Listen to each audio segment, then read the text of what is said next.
بسم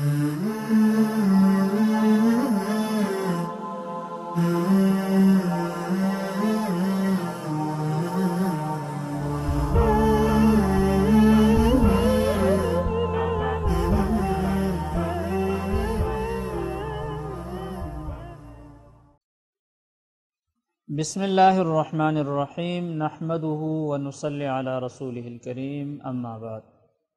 معزز ناظرین گرامی، پروگرام اسوہ رسول اکرم میں ہم آپ سب کو خوش آمدید کہتے ہیں۔ آج کے اس پروگرام میں ہم حضرت صلی اللہ علیہ وسلم کے ان عادات مبارکہ کا ذکر کریں گے کہ جو حضرت صلی اللہ علیہ وسلم کے عادات مبارک تھیں کھانا پینے کے حوالے سے۔ بخاری شریف میں آتا ہے کہ حضرت صلی اللہ علیہ وسلم جب بھی دسترخوان پر تشریف لاتے تھے تو حضرت صلی اللہ علیہ وسلم کی کیفیت، آپ کے طور و طریقہ بیٹھنے کا اس طریقے کا ہوتا تھا کہ جس سے اللہ تعالیٰ کی جو رزق ہے اس رزق کی تعظیم چھلکتی تھی۔ حضرت صلی اللہ علیہ وسلم عام متکبرین کی طرح، بادشاہوں کی طرح اور دنیا کے جو دوسرے اس زمانے کے بڑے لوگ اپنے آپ کو کہلاتے تھے، ان کی عادات کے مطابق بیٹھ کر کھانا نہیں کھاتے تھے، بلکہ ایک عام انسان کی طرح حضرت صلی اللہ علیہ وسلم دسترخوان پر بیٹھتے تھے۔ صحابہ کرام رضوان اللہ تعالی علیہم اجمعین کہتے ہیں کہ حضرت صلی اللہ علیہ وسلم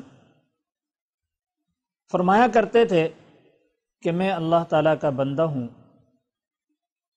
اور عام انسان کے طرح کھانے کے نشست پہ بیٹھنا مجھے اچھا لگتا ہے۔ فرمایا کہ حضرت صلی اللہ علیہ وسلم جب دسترخوان پر بیٹھتے تھے تو اکڑوں بیٹھتے تھے، جیسے ایک آدمی اس حیت میں بیٹھے کہ وہاں سے ایک دم فوراً کھڑا ہو جاتا ہے، کہ دونوں پاؤں کے وہ سامنے ایسے کر کے بیٹھا، جس پہ بعض مرتبہ ہم لوگ بیٹھتے ہیں اور ہاتھ ایسے کر کے گپ شپ کے لیے بیٹھتے ہیں، تو جس کو اکڑوں بیٹھنا کہتے ہیں، اس حیت میں آپ صلی اللہ علیہ وسلم بیٹھتے تھے۔ صحابہ کرام رضوان اللہ تعالیٰ اجمعین کہتے ہیں کہ ہم نے کبھی بھی آپ صلی اللہ علیہ وسلم کو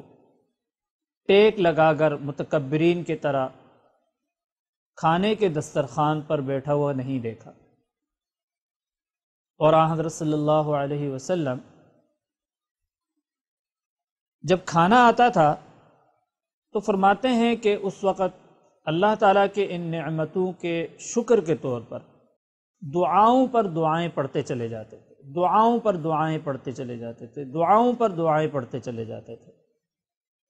ابھی کھانا شروع نہیں ہوا، کھانا آ رہا ہے، لگ رہا ہے، تو حضرت صلی اللہ علیہ وسلم کی زبان مبارک پر الحمدللہ الذی حمدا کثیرا طیبا مبارکا فیہ،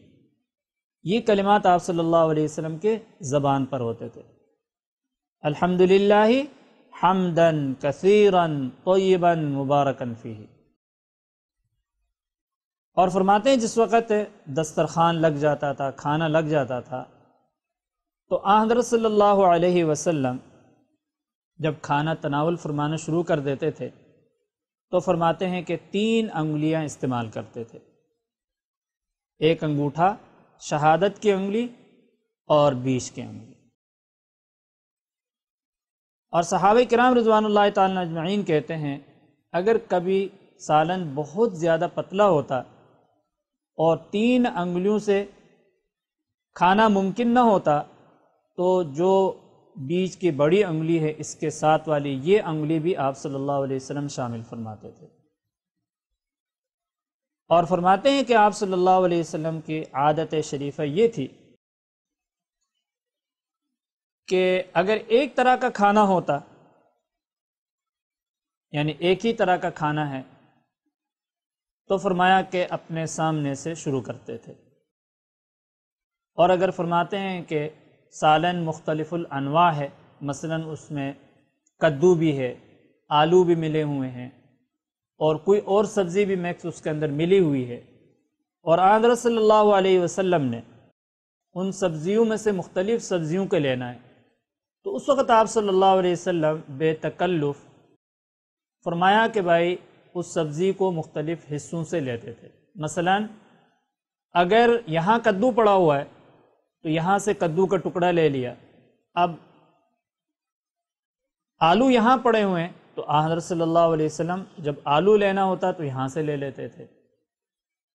اگر اس میں مثال کے طور پر گاجر بھی ہے، گاجر کا کوئی ٹکڑا آپ کے سامنے نہیں پڑا ہوا ہے، دوسری جگہ پڑا ہوا ہے، تو آپ بے تکلف وہاں سے لیتے تھے۔ لیکن اگر ایک جنس کا کھانا پکا ہوا، ایک طرح کا کھانا پکا ہوا، تو حضرت صلی اللہ علیہ وسلم اپنے سامنے سے کھانا شروع کرتے تھے۔ اور حضرت سلمہ کہتے ہیں کہ میں حضرت صلی اللہ علیہ وسلم کی تربیت میں تھا۔ حضرت ام سلمہ کے بیٹے ہیں، حضرت ابو سلمہ کے بچے ہیں، بچپن میں جب یہ یتیم ہو گئے تو حضرت صلی اللہ علیہ وسلم کا نکاح ہوا حضرت ام سلمہ سے۔ کہتے ہیں کہ میں اپنے والدہ کے ساتھ تھا، اور حضرت صلی اللہ علیہ وسلم جب ہمارے ہاں تشریف لاتے تھے، یعنی امی کے ہاں جب باری ہوتی تھی تو ظاہر بات ہے میں بھی ساتھ تھا، تو حضرت صلی اللہ علیہ وسلم مجھے اپنے ساتھ بٹھا کے کھانا کھلاتے تھے اور فرمایا کرتے تھے یا ولد کل بسم اللہ و کل مما یلیک، کہ بچے آگے ہو جاؤ، شاباش، اور سب سے پہلے بسم اللہ پڑھو اور اس کے بعد کہتے ہیں اپنے سامنے سے کھاؤ۔ اور حضرت صلی اللہ علیہ وسلم کے عادات مبارکہ میں سے ایک یہ بیان کیا جاتا ہے کہ جب کوئی برتن سالن ہے اس میں بھرا ہوا ہے برتن، تو حضرت صلی اللہ علیہ وسلم یعنی اوپر سے مثلا بیچ میں سے ایسے نکلا ہوا ہے چاول اب پلیٹ کے اندر، تو حضرت صلی اللہ علیہ وسلم ادھر اوپر سے کھانا شروع نہیں کرتے تھے، بلکہ نیچے کی جانب سے اپنے جانب سے کھانا شروع کرتے تھے، اور فرمایا کرتے تھے کہ ہمیشہ برکت اوپر کے حصے سے آتی ہے، اور نچلے حصے سے جب آپ کو اس کو کھانا شروع کریں تو فرمایا کہ وہ رحمت برکت جو ہوتی ہے ہر ایک کے حصے میں آتی چلی جاتی ہے، اور جب آپ اوپر سے کھانا شروع کریں گے تو برکت ایک آدمی نے اٹھا لیا اور باقیوں میں اس کا حصہ نہیں رہتا ہے۔ تو حضرت صلی اللہ علیہ وسلم اوپر سے کھانے کے بجائے نیچے کی جانب سے اپنے سامنے سے کھانا شروع ہو جاتے تھے۔ اور حدیث میں آتا ہے کہ حضرت صلی اللہ علیہ وسلم ابھی کھانا شروع، بعض مرتبہ ایسا بھی ہوتا تھا کہ کھانا سامنے لگا دیا اور جب کھانا قریب آتا تھا تو اس وقت بھی جو ہے نا وہ اللہ تعالیٰ کے تعریفی کلمات کہا کرتے تھے، اور ان الفاظ میں آتا ہے اللہم بارک لنا فیما رزقتنا وقنا عذاب النار، اللہم بارک لنا فیما رزقتنا وقنا عذاب النار، کہ اے اللہ کہ جو تو رزق ہمیں دے رہا ہے اس میں برکت نصیب فرما، اور خصوصی طور پر یا اللہ حساب و کتاب سے ہمیں بچا، جہنم کے آگ سے بچا۔ تو حضرت صلی اللہ علیہ وسلم کے ان حسین موتیوں کو ہم لوگ یاد کریں، ان طور و طریقوں کو یاد رکھیں اور ان پر عمل کریں کہ جو رزق ہمیں اللہ نے دیا ہے وہ رزق تو ملے گا، لیکن وہ باعث برکت بن جائے تب جا کے فائدہ ہوتا ہے۔ اب ہم رزق تو کھاتے ہیں لیکن اس کو باعث برکت نہیں بناتے ہیں، باعث نجات نہیں بناتے ہیں۔ باعث برکت بنے گا تو نبی کے طریقے پہ بنے گا، باعث نجات بنے گا تو نبی کے طریقے پہ بنے گا۔ اللہ تعالی ہم سب کو عمل کرنے کی توفیق نصیب ہوگا۔